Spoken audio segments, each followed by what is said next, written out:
और मुझे तो एक और बात सुनी, एक कोई आदमी है, इसका नाम तो मैं भूल गया, फरीदाबाद का, आपने कुछ भी काम कराना हो उसकी सेवा करो, जाओ उसके पास जाओ, आपके सारे काम होंगे। ना वो कर्मचारी है, ना वो अधिकारी है, ना कोई जनप्रतिनिधि है। तो आपने सुना, ये जयप्रकाश जी कह रहे हैं कि अगर आपको सरकार में कोई भी काम करवाना हो तो फरीदाबाद में कोई व्यक्ति हैं जिनके पास जा करके सारे काम हो जाते हैं। उन लोगों की भी संपत्ति की जांच करनी पड़ेगी जिन्होंने बड़ी बड़ी अट्टालिकाएं बनाई है।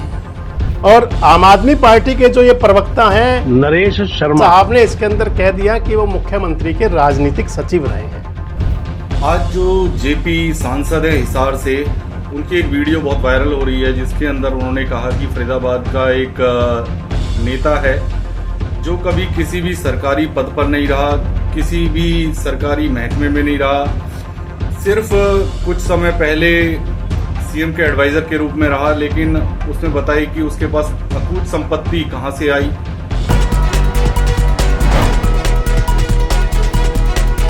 दोस्तों नमस्कार, मैं संजय मग्गू और मौजूद है देश रोजाना के डिजिटल मीडिया मंच पर। सियासत के अंदर एक दूसरे पर आरोप प्रत्यारोप जैसे सियासत का एक हिस्सा है। सियासी दल हो या सियासी लोग, वो एक दूसरे पर कहीं ना कहीं गाये बगाए कीचड़ उछालते रहते हैं। उसके अंदर चाहे तथ्य हो या ना हो, लेकिन बात चलती रहा करती हैं। और जब कोई बात चलती है तो बात दूर तक जाती है। आपसे जिक्र इसलिए कर रहा हूं कि हिसार के अंदर एयरपोर्ट बन रहा है। उस एयरपोर्ट का उद्घाटन करने के लिए देश के प्रधानमंत्री नरेंद्र मोदी आएंगे 14 तारीख को। एयरपोर्ट को लेकर के तमाम राजनीति है। मुख्यमंत्री नायब सिंह सैनी ने, जो हिसार के सांसद हैं जयप्रकाश, उनके बारे में कुछ कहा था, तो जवाब देने के लिए जयप्रकाश ने एक प्रेस कॉन्फ्रेंस की। जयप्रकाश बड़े दबंग और सुलझे हुए नेता हैं, पुराने नेता हैं, खांटी नेता हैं। जयप्रकाश जब प्रेस कॉन्फ्रेंस करने आए तो उन्होंने मुख्यमंत्री नायब सिंह सैनी के जो आरोप थे या जो बात थी उनका जवाब दिया। और मैंने आपको बताया कि आरोप प्रत्यारोप होते हैं। लेकिन जयप्रकाश जब प्रेस कॉन्फ्रेंस कर रहे थे, जेपी जब मीडिया के लोगों से बातचीत कर रहे थे, तो उस बातचीत के दौरान में जेपी पहुंच गए फरीदाबाद। और जेपी ने अपनी प्रेस कॉन्फ्रेंस के अंदर कहा कि फरीदाबाद के अंदर कोई व्यक्ति हैं। पहले तो उन्होंने ये कहा कि फरीदाबाद में कोई व्यक्ति हैं कि जहां पर आप जाओ तो सारे काम हो जाते हैं। आप सुनिए जेपी क्या बोल रहे हैं ये।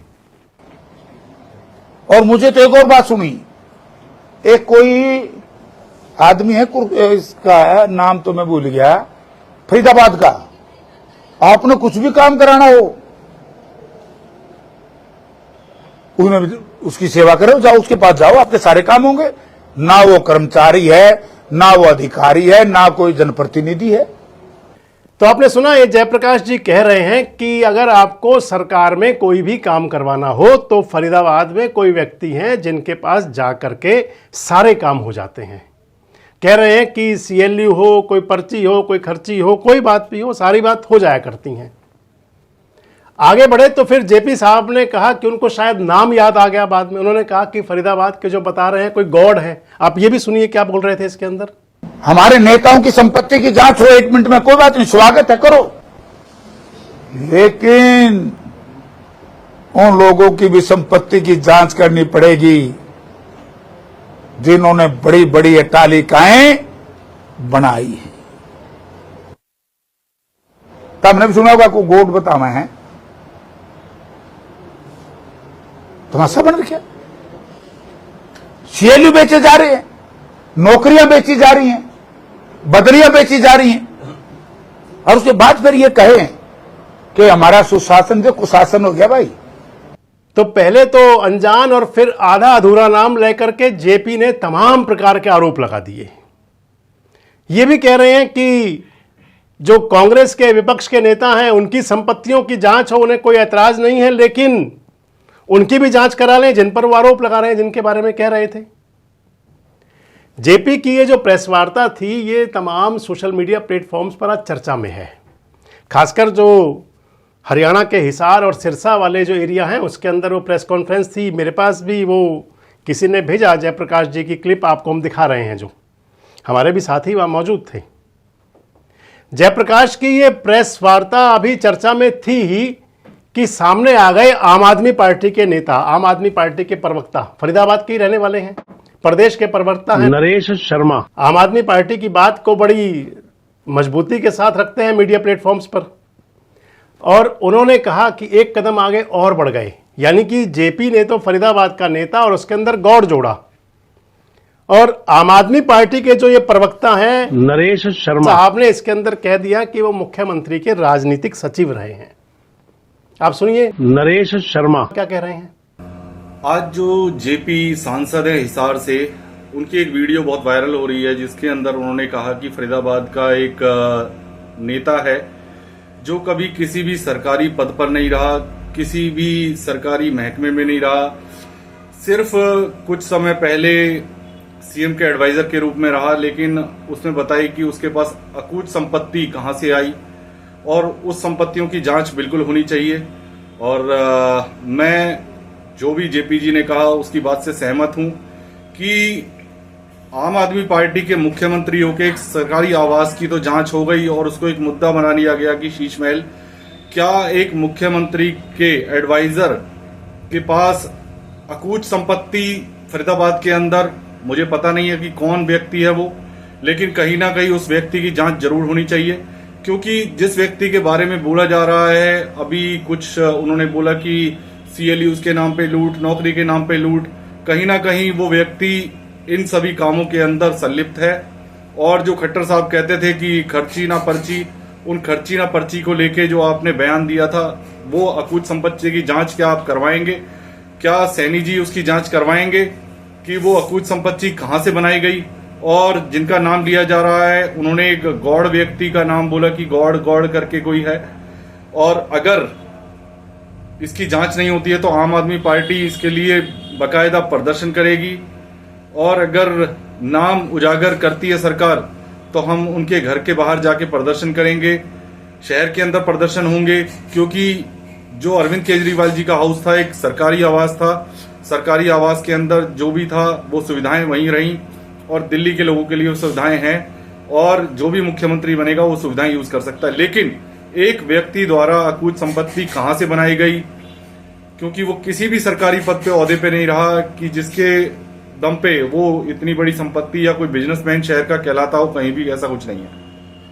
तो कहीं ना कहीं उसकी जांच के लिए आम आदमी पार्टी पूरी जोर लगाएगी और मुख्यमंत्री जी को ज्ञापन देगी और धरने प्रदर्शन करेगी। धन्यवाद। आपने सुना, ये बोल रहे हैं कि जो जेपी कह रहे थे वो ठीक कह रहे थे, यानी कि सुर में सुर मिला रहे हैं। इंडिया गठबंधन के दोनों पार्टनर हैं जो कांग्रेस और आम आदमी पार्टी, इसके अंदर दोनों अपने सुर के अंदर सुर मिला रहे हैं और कह रहे हैं, नरेश शर्मा कह रहे हैं कि जो कहा जेपी ने वो ठीक कहा, एक कदम आगे और बढ़े हैं। ये कह रहे हैं कि जांच होनी चाहिए, कह रहे हैं कि अरविंद केजरीवाल के शीश महल की बात की जाती थी, दिल्ली के मुख्यमंत्री अरविंद केजरीवाल, तो कह रहे हैं कि यहां भी शीश महल की जांच होनी चाहिए। जाने कौन सा शीश महल है, किस बात को लेकर के बीच में आ गए। लेकिन ये जरूर है कि ये मामला जो है अब फरीदाबाद के अंदर भी और खासकर एनसीआर के एरिया में भी बड़ी चर्चा में है। जिन नाम के बारे में कहा जा रहा है, वैसे अगर गौड़ जो नाम कहा जा रहा है या राजनीतिक सचिव कहा जा रहा है, अगर जो ये जेपी कह रहे हैं, नाम कह रहे हैं गौड़, और नवीन शर्मा कह रहे हैं कि मुख्यमंत्री के राजनीतिक सचिव आगे बढ़ करके, अगर कुछ ऐसा है तो फिर राजनीतिक सचिव तो केवल एक ही रहे हैं फरीदाबाद के अंदर, अजय गौड़। मुख्यमंत्री जब मनोहर लाल हुआ करते थे तो उनके राजनीतिक सचिव थे वो। आजकल तो नायब सिंह सैनी के साथ तो वो नहीं है। जब मनोहर लाल हरियाणा के मुख्यमंत्री थे पार्ट 2 के अंदर, तो अजय गौड़ साहब की एंट्री हुई थी सीएमओ में पार्ट 1 के अंतिम चरण में और पार्ट 2 की सरकार के दौरान में। और जब मुख्यमंत्री के राजनीतिक सचिव थे तो प्रभावशाली वैसे ही ऑटोमेटिक हो ही जाते हैं। जब कोई व्यक्ति सत्ता के गलियारों में नजदीक होता है तो फिर उसकी जो नजदीकियां हैं, उनकी चमक दमक है, उनके आभा मंडल है, उस पर निखार हुआ ही करता है। और उसको लेकर के मैं समझता हूं कि जयप्रकाश साहब और आम आदमी पार्टी के प्रवक्ता कह रहे हैं। आम आदमी पार्टी के प्रवक्ता तो आपने सुना होगा, एक बार फिर से सुनिए। वो तो यहां तक कह रहे हैं कि आप सरकार नाम उजागर करे, जेपी जिस नाम को कह रहे हैं आधा अधूरा, उसको थोड़ा बढ़ा करके और कह रहे हैं नरेश शर्मा, कह रहे हैं सरकार नाम उजागर करे, नरेश शर्मा कह रहे हैं कि हम प्रदर्शन करेंगे, आंदोलन करेंगे, पता लगाया जाए आखिर क्या है सब ये, क्या कारण है, कौन सी राजनीति है ये, और राजनीति का कौन सा पार्ट है ये? क्या केवल आरोप प्रत्यारोप की राजनीति है और या फिर कुछ है भी कहीं? अगर आरोप प्रत्यारोप की राजनीति है तो फिर भी, और अगर कहीं कुछ है तो भी पता तो लगना चाहिए, क्योंकि जनता जो जनार्दन है और लोग जानना चाहते हैं। ये भी नहीं होना चाहिए कि कोई किसी पर आए और आरोप लगा करके चला जाए। अगर आरोपों की जांच होती है तो फिर उसके बाद में दूध का दूध और पानी का पानी हुआ करता है, सच जनता के सामने आया करता है। लेकिन अगर इस प्रकार की बात होती है तो इसको फिर मैं तो ये मानूंगा कि आधा अधूरा है। आपको क्या लगता है, जो हमारे खासकर एनसीआर के दर्शक हैं और फिर हरियाणा के दर्शक हैं, जो जेपी कह रहे थे वो किस आधार पर कह रहे हैं? जो आम आदमी पार्टी के प्रवक्ता कह रहे हैं वो किस आधार पर कह रहे हैं? और क्या इन सब की जांच होनी चाहिए? क्या आपको लगता है कि कहीं कुछ ऐसा था? कमेंट्स बॉक्स में जरूर बताएं। जुड़े रहें हमारे साथ, देखते रहें देश रोजाना। हमारे साथ जुड़े रहने के लिए सब्सक्राइब करें देश रोजाना के YouTube चैनल को और नई वीडियो की नोटिफिकेशन पाने के लिए बेल आइकन जरूर दबाएं। अगर आप ये वीडियो Facebook या Instagram पर देख रहे हैं तो पेज को लाइक और फॉलो जरूर करें और ज्यादा से ज्यादा शेयर करें।